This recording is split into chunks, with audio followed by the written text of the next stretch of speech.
ከዛላምበሳ የሚሰማው እጅግ አስደንጋጭ ነው። የኤርትራ ጦር በይፋ መግባቱን የፌዴራል መንግስት አስታውቋል። ከደህንነቱ የወጣው አነጋጋሪ ሪፖርት ስለ ትግራይ ጦርነት ቀጣይ እርምጃዎችን ሰፊ መረጃን ይዟል። የኤርትራ ጀነራሎችና የህወሓት ሰዎች በዛላምበሳ በዝግ የመከሩበት ስብሰባ በደህንነት ቢሮ አነጋጋሪ እርምጃ ተወስዶበታል። በምዕራብ ትግራይና በደቡብ ትግራይ ዛሬ የተከሰቱ አዳዲስ ወታደራዊ እንቅስቃሴዎችን በዝርዝር ይዘናል። የአርሚ 7 እንቅስቃሴና እነ ሞንጆሪኖ ላይ የተወሰደው እርምጃም በዘገባችን ተካቷል። እስከ ፍጻሜው አብራችሁን ቆዩ። ቻናሉን ሰብስክራይብ በማድረግ ቪዲዮን ላይክ ማድረግም ወዳጅ እንድትሆኑ እየጋበዝን ወደ ዝርዝሩ ተሻግረናል። የኢትዮጵያ ደህንነት እጅ የገባው ሪፖርት በሰሜን ኢትዮጵያ ውስጥ እጅግ ከፍተኛ አደጋ ያዘነበለና ብሎም የያዘ መሆኑን ያመላከተ የጦርነቱ የፖለቲካና የድብቅ እንቅስቃሴዎች መከሰቱንም በዝርዝር ያጋለጠ ሆኗል። እንደ ሰነዱ ገለጻ ከሆነ የህወሓት ከፍተኛ አመራሮችና በኤርትራ ተወካዮች ስትራቴጂካዊ በሆነችው የድንበር ከተማ ዛላምበሳ ከፍተኛ ደረጃ ያለው ስብሰባ አካሂደዋል። ላለፉት 2 ዓመታት ሲካሄዱ የቆዩት እነዚህ ሚስጥራዊ ግንኙነቶች አካል እንደሆነ የተገለጸው ይህ ስብሰባ ቀደም ሲል በጦር ሜዳ ጠላቶች ላይ የነበሩ አካላት አሁን ባልተጠበቀ ሁኔታ ተጣጥመው በኢትዮጵያ ፌዴራል መንግስት ላይ የጋራ አቋም ለመያዝ እየተሰለፉ መሆናቸውን በግልጽ የሚያሳይ ምልክት ተደርጎ ተወስዷል። ይህ የደህንነት ግምገማ ከተራ ሰነድ በትግራይ ክልል ውስጥ የተቀናጀ ጥቃቶችን ለማካሄድ የተደረጉ ተጨባጭ ውይይቶችን፣ ጥቃቶቹን በፌዴራል ኃይሎች ላይ ለማሳበብ የተነደፉ ሴራዎችን፣ በከፍተኛ ደረጃ የተካሄደ ያለውን ምሽግ ግንባታና የዜናና የመረጃ ጦር እንቅስቃሴዎች ዘመቻዎችን፣ ከዚህ በተጨማሪ ታሪካዊ ቁስሎችን ሆነ ብሎ ለፖለቲካዊ ጥቅም የማዋል እቅዶችን ያጋለጠ ነው። በተለይም ከሱዳን ተነስተው የሚንቀሳቀሱት አርሚ 7 የሰራዊት ክምችት፣ የከባድ መሳሪያ ስርጭት፣ በተዋጊዎች መካከል የተጣለ የመገናኛ ብዙሃን ዘዴዎች እገዛና ያን እገዳም ተከትሎ አጠቃላይ የኃይል እንቅስቃሴዎች ቀጠናውን ወደ ታላቅና ሰፊ የጦርነት ግጭት እያመራ መሆኑን አመላካች ናቸው። በደቡብ መስመሮች በኩል ያለው የህዝብ ትራንስፖርት አገልግሎት የቀነሰ ሲሆን በአላማጣና በአካባቢው የሚኖሩ ነዋሪዎችም ሊከሰት ከሚችለው የኃይል እርምጃ በመሸሽ ወደ ሰሜናዊ አካባቢዎች መንቀሳቀስ ጀምረዋል። ዛላምበሳ ለዚህ ስብሰባ መመረጧ ከፍተኛ ታሪካዊ ክብደት አለው። ከተማዋ የኢትዮ ኤርትራ ደም አፋሳሽ ጦርነት ማዕከል የነበረችና እስከዛሬ ያልተፈቱ የድንበር ጥያቄዎችን ብሎም ጥልቅ ጠባሳዎችን ያስቀረች ስፍራ ናት። በስብሰባው ላይ ተሳትፏል ተብለው በስም የተጠቀሱት የህወሓት አመራሮች መካከል ፈትለወርቅ ገብረ እግዚአብሔር ወይም ሞንጆሪኖ፣ ወዲ እምበበይታይና ወዲ መድህን ክንፈ ዳኘው ይገኙበታል። የውይይቱ ዋና ትኩረት የህወሓትን የፖለቲካ ተጽዕኖ የመመለስ፣ በህዝቡ ዘንድ የፌዴራሉ መንግስት መካከል በዋነኛነት የጠላትነትና ያን ስሜት መፍጠር፣ ከዚህ ባሻገር ሰፊ ህዝባዊ አመጽ ለመቀስቀስ የሚያስችሉ ሁኔታዎችን የማመቻቸት ጉዳዮች እንደነበሩ ጠቅሷል። በደህንነት ሪፖርት ውስጥም ማዕከላዊ ስፍራ የያዘውና እጅግ አሳሳቢ ጉዳይ የተባለው በትግራይ የኢኮኖሚ መዋቅር ትልቅ ድርሻ ባላቸው የኤፈርት ኩባንያዎችና እንዲሁም የኢንዱስትሪ ማዕከላት ላይ የተቀናጀ የቦምብ ጥቃት ለማካሄድ የተቀናጀ እቅድ መኖሩን ያመላከተ ነው። በተጨማሪም ጥቃቱ በሲቪል ህዝብና በህዝባዊ አገልግሎት መስጫ ቦታዎች ላይ ጭምር እንዲቃጣ ውይይት መደረጉን ሰነዱ አጋልጧል። ገበያዎችም፣ የትራንስፖርት መናኸሪያዎች፣ ሆስፒታሎች፣ አብያተ ክርስቲያናትና መስጊዶችን ጨምሮ የህብረተሰቡ መሰብሰቢያ ማዕከላት የዚህ ስትራቴጂካዊ ጥቃት ዋነኛ አካል እንዲሆኑ ተመድበዋል። የታቀደው መሰሪ ስትራቴጂ ጥቃቶቹን ካካሄዱ በኋላ ወዲያውኑ ኃላፊነቱን በፌዴራል መንግስት ላይ መጫን፣ በዚያም ህዝባዊ ቁጣ ለማስነሳትና በአዲስ አበባ መንግስት ላይ ያለውን እምነት ማሸርሸርና ከፍተኛ የተባለም የፖለቲካ ጫና መፍጠርን ያለመ ነው። የደህንነቱ ሪፖርት ጥቃቱን ተከትሎ የሚካሄዱትን የሳይኮሎጂካልና የመረጃ ጦርነት ዘመቻዎች በዝርዝር አስቀምጧል። እጅግ አሳዛኝና ህዝባዊ ስሜትን የሚነካው በሪፖርቱ ውስጥ የተጠቀሰው ሁለተኛው ሐውዜን የመፍጠር እቅድ አለው። በደርግ ዘመን መንግስቱ በሐውዜን ከተማ የተፈጸመው የአየር ጥቃት በትግራይ ህዝብ አእምሮና ታሪክ ውስጥ የማይጠፋ ጥልቅ ቁስል ጥሎ ያለፈ ነው። ይህን ጥልቅ የተባለ ህመምና ህዝባዊ ጠባሳ እንደገና ማንሳትና ጥቅም ላይ መዋል ዋነኛ እቅዱ ነው። አሁን እየተካሄደ ያለውን ሁነት የቀደመው መከራና ስቃይ ደጋፊ አድርጎ በማቅረብም ህዝባዊ ስሜትን በከፍተኛ ሁኔታ ለማቀጣጠልና ለፖለቲካዊ ዓላማ ለማሰለፍ እጅግ አደገኛ የሆነ አቅም እንደሚሰጠው ሪፖርቱ ያስጠነቅቃል። በደህንነት ሪፖርት ላይ በዝርዝር የቀረቡት እነዚህ ወታደራዊ አመላካቾችና አደገኛ ምልክቶችም በሰሜን ኢትዮጵያ በኩል ከፍተኛ ደረጃ እየጨመረና እየተባባሰ የመጣውን የጦር ዝግጅት በሁኔታ አጥብቀው ያረጋግጣሉ።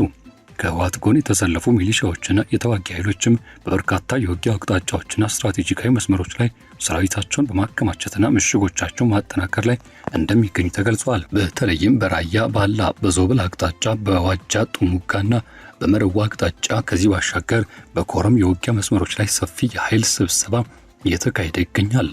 ከዚህ በተጨማሪ ከ43ኛው ሰራዊት ጋር ተያያዥነት ያላቸው የታጠቁ ሜካናይዝድ ከባድ መሳሪያዎችን በመጨመር በዚያው በጨርጨርና በባላ አካባቢዎች መስፈራቸው ተረጋግጧል። ይህም የአካባቢው ከፍተኛ ወደ ሆነ የደህንነትና የቀጥታ ውጊያ ኦፕሬሽን ዝግጅት ውስጥም መግባቱን በግልጽ የሚያሳይ ወታደራዊ ሁነት ተደርጎ እየተቆጠረ ይገኛል።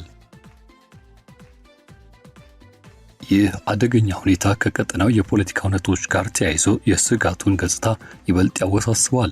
በሱዳን ምድር የሚንቀሳቀሱት አርሚ 7 በቅርቡ ከፍተኛ የሰራዊት ቅስቀሳና የማንቀሳቀስ ሥራ ሲሰሩ ተስተውለዋል። በምዕራብ ትግራይ አካባቢዎች በቅርቡ የተከሰቱት የኃይል ግጭቶች በተለይም ሸረሪናና አቅራቢያው ከባድ መሳሪያዎችን፣ ድሮኖችና የምድር እግረኛ ጥቃቶችን ያካተቱ ውጊያዎች መካሄዳቸው ተዘግቧል። እነዚህ መሠረታዊ ውጊያዎችም ንጹሐን ድንበር አቋርጠው ወደ ሱዳን እንዲሰደዱ ያስገደዱት ሲሆን የከባድ መሳሪያ ተኳሾችም በስደተኞች መጠለያ አካባቢዎች ማረፋቸውን የሚገልጹ ዘገባዎች ወጥተዋል። የፌዴራል ባለስልጣናትና የትግራይ ጊዜያዊ አስተዳደር አካላትም የቅርቡን አዲስ ኃይል እርምጃ ማን አስቀደመ በሚለው ጉዳይ ላይ እርስ በርስ የቁጣና የክስ መግለጫዎችን ሲለዋወጡ ታይተዋል። ባላማጣ፣ በቆቦ፣ በኮረምና መሆኒ መካከል ያለው የህዝብ ትራንስፖርት አገልግሎት መስተጓጎልና መቀነስ ይህው ሂደትም የጦርነቱን ስጋት ያናረ ሆኗል። ባላማጣና አካባቢው በተለይም በዚያ አቅራቢያ በሚገኙ አካባቢዎች የሚኖሩ ነዋሪዎችም ወደ ኮረም፣ መሆኒ፣ ማይጨው መንቀሳቀስ የጀመሩ ሲሆን ነዋሪዎቹ አሁን ሽሽትና እንቅስቃሴ የሚያሳየው ተራው ህዝብና በፖለቲካ መሪዎች ስልጣን ሽኩቻ መካከል እንደገና ከባድ ዋጋ መክፈሉን ነው ይላሉ ብዙዎች። የፕሪቶሪያው የሰላም ስምምነት የትግራይ ጦርነት ምዕራፍ ያስቆመ ቢሆንም በምዕራባዊና ደቡባዊ ትግራይ ያለው የወሰንና የአስተዳደር ጥያቄ ብሎም የተጠያቂነት አሰራር ላይ ያሉ ወሳኝ ጉዳዮች በከፊል ብቻ ምላሽ ሰጥተው አልፈውታል። የፕሪቶሪያ ስምምነት ተከትለው የመጡት እነዚሁ ዓመታትን በትግራይ ክልል ውስጥ ያሉ የፖለቲካ ሽኩቻዎችና ትይዩ የኃይል ማዕከላት እንደገና ብቅ ማለትን ጀምረዋል። በደህንነቱ ሪፖርት ላይ የተገለጸው የዛላምበሳ ሚስጥራዊ ስብሰባና ተያያዥነት ያላቸው የኦፕሬሽን እቅዶች በዚህ የፖለቲካ ሁኔታ ውስጥም አዲስ ከባድ ትኩሳት እንዲፈጠር ያደረጉና ዋነኛ ማሳያ ሆነው የሚቀመጡ ናቸው። ይህ ሁነት የሚያስከትለው ቀጠናዊ ተጽዕኖ ከኢትዮጵያ ወሰንና ድንበር እጅግ የራቀና የሰፋ ነው። በትግራይ ክልል ውስጥም አዲስ ሰፊ ግጭት መቀስቀሱ የኤርትራን ኃይሎች በግልጽ ወደ ጦርነት የሚስብ ቀድሞውኑ የተበታተነውን የሱዳን መንግስትና ባለስልጣናትን ይበልጥ የሚያስጨንቅና የቀይ ባህር ደህንነት ስሌቶችንም የሚያናጋ እንዲሁም በሌሎች ቀውሶች የተወጠሩትን የአፍሪካ ህብረትና ዓለም አቀፍ የሰላም አስከባሪ መዋቅሮችን አቅማቸውን የሚፈታተን ነው ተብሏል። ታሪካዊ ተመሳሳይነቶችና አጋጣሚዎችን መካድ አይቻልም። የአፍሪካ ቀንድ የፖለቲካ ውዝግቦች ከውጭ ደጋፊዎች ጋር ሲቀላቀሉ እንዴት ወደ ዓመታት የሚዘልቁ አጥፊ ቀውሶችና ጥፋቶች እንደሚሻገሩ በተደጋጋሚ በታሪክ ታይተዋል። በአሁኑ ወቅትም በሱዳንና በኢትዮጵያ የሚታዩት ተደራራቢ ቀውሶች ሁሉ የሚያሳዩት አንድ አይነት አደገኛ ዘይቤን ነው። ከደህንነቱ የወጣው ሚስጥራዊ ደህንነት ሪፖርትም ሙሉ በሙሉ ይዘቱ በይፋ አላረጋገጠም። በሌላ በኩል ደግሞ የህወሓት ወይም የኤርትራ ቃል አቀባዮች እስካሁን ዝርዝር መረጃ አልሰጡም። የመሬት ላይ እንቅስቃሴዎች በቀጠናዊና ዓለም አቀፋዊ ታዛቢዎች በጥብቅና በቅርበት መከታተላቸው አልቀረም። በዛላምበሳ የተካሄደው የፖለቲካ ቅንጅት በዋና ዋና የውጊያ መስመሮች ላይ የተደረጉ ያለው ወታደራዊ ምሽግ ግንባታ፣ የመረጃና የትረካ ቅስቀሳዎች እንዲሁም የድንበር ተሻጋሪ የኃይል እንቅስቃሴዎችን ጥምረት የቀደመው ጦርነት በይፋ ከተጠናቀቀ ወዲህ ከተመዘገቡ እጅግ ከባድ የአደጋ ማስጠንቀቂያ ምልክቶች አንዱ ነው። የሚመጡት ቀናትና ሳምንታት የተቋማት አሰራሮች፣ የዲፕሎማሲ መስመሮችና የእርስ በርስ ፍራቻ ግጭቶችም ይበልጥ እንዲያሰልስና ለመግታትም አቅም እንዳላቸው ወይም የበላይነት የሚያዝና ቀድሞ የመሰለፍ አደገኛ አመክንዮ ወደ ጦርነት እንደሚያመራ የሚፈተሽበት ይሆናል። አንድ አሳዛኝ ሁነት ከተከሰተ በኋላ ኃላፊነቱና ጥፋቱን የመጫን አቅም በራሱ ከሁነቱና ከዚያ በላይ የፖለቲካ ውጤቶችን የሚወሰንበት በዚህ ቀጠና ውስጥም ትክክለኛ መረጃና የተገደበ ወታደራዊ አቋም የመንቀሳቀስ አስፈላጊነት እጅግ ከፍተኛና ወሳኝ ነው። የኢትዮጵያ ሰሜናዊ ድንበርና አካባቢው እንደገና ትልቅ ስብራት ሊገጥመው የሚችል መስመር እንደሆነ ቀርቷል። የዚህ መስመር ወደ ጦር ግንባር መቀየር በቀጠናውና ከቀጠናው ውጪ ከሚገኙ ሀገራት ላይ የራሱን ከባድ ሁኔታ መፍጠሩ አይቀሬ ነው። የደህንነቱ ሪፖርቱ ማጠቃለያው በአካባቢው ማህበረሰቦች ዘንድ ከፍተኛ ጥንቃቄ እንዲደረግና ብሎም ይሄውን ነገር እንዲጠናከር ጥሪ የሚያቀርብ ሲሆን ሆነ ተብሎ የሚፈጠር ወይም ደግሞ ለፖለቲካ ጥቅም የሚውልን የህዝብ መከራና ስቃይ ማስቀረት የመጨረሻውና ዋናው ግብ መሆኑን እንዳለበትም ያመለክታል።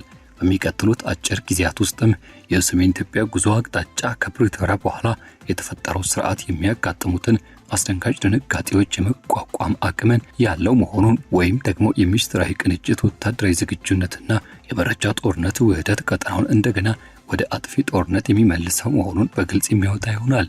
የወጣው ሚስጥራዊ የደህንነት ግምገማ ለቸልተኝነት ምንም አይነት ቀዳዳ አይተውም።